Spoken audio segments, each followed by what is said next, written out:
Assalamualaikum warahmatullahi wabarakatuh. Selamat pagi anak-anak. Semoga kalian dalam keadaan sehat walafiat.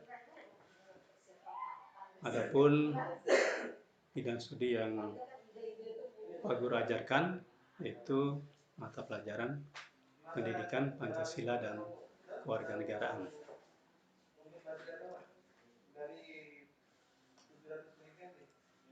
Adapun judul pembahasan kita pada pagi ini adalah ancaman terhadap integrasi nasional. Sebelum kita masuk kepada materi, mari kita jelaskan dulu pengertian ancaman. Ancaman nasional adalah setiap usaha dan kegiatan baik dari dalam negeri maupun dari luar negeri yang dinilai dapat membahayakan kedaulatan, keutuhan, dan keselamatan suatu negara. Ancaman nasional dapat dibedakan berdasarkan jenis, sumber, dan bentuk. Namun dalam kesempatan ini kita bahas dulu berdasarkan jenis. Yang pertama, ancaman militer, baik bersenjata maupun tidak bersenjata, merupakan ancaman terhadap ketahanan nasional suatu negara yang dilakukan lewat tindakan fisik. Ancaman militer berupa agresi dan non-agresi, berasal dari dalam maupun dari luar negeri.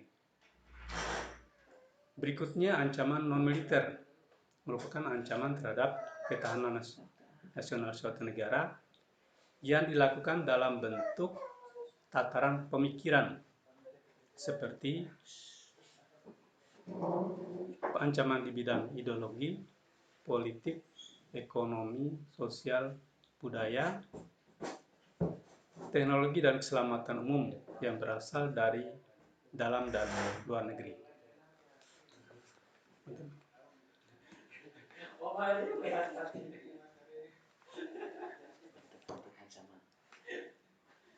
Ancaman militer itu berupa agresi atau invasi.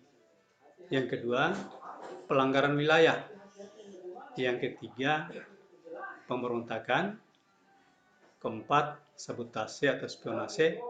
Dan yang kelima adalah teror bersenjata.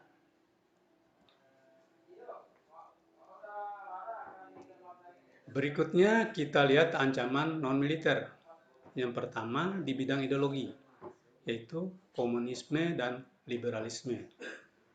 Yang berikutnya, nomor 2, bidang politik. Dari luar berupa intervensi, intimidasi, dan provokasi. Dari dalam berupa pengerahan massa dan separatisme. Yang berikutnya, di bidang ekonomi berupa globalisasi dan persaingan bebas.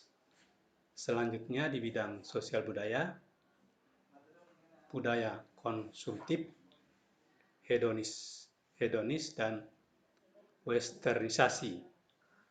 Berikutnya di bidang pertahanan dan keamanan berupa teror dan konflik SARA.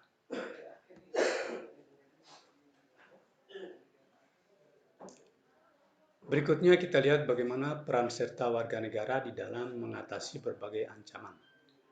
Yang pertama, tidak membeda-bedakan keberagaman, misalnya pada suku, budaya, daerah, dan sebagainya.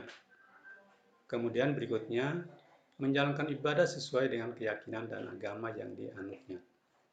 Selanjutnya, membangun kesadaran akan pentingnya integrasi nasional. Berikutnya lagi, membangun kesadaran akan pentingnya integrasi nasional. Kemudian yang terakhir, berpartisipasi dalam berbagai kegiatan yang dilakukan dalam masyarakat dan pemerintah.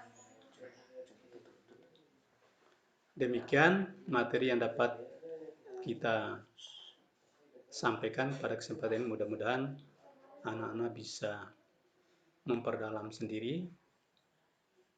Semoga apa yang materi yang disampaikan bisa dipahami dan dimengerti. Demikian pertemuan yang pertama, dan mudah-mudahan kita masih tetap berikan umur yang panjang sehingga kita bisa melanjutkan pada materi berikutnya. Wabillahi taufiq wal hidayah. Assalamualaikum warahmatullahi wabarakatuh.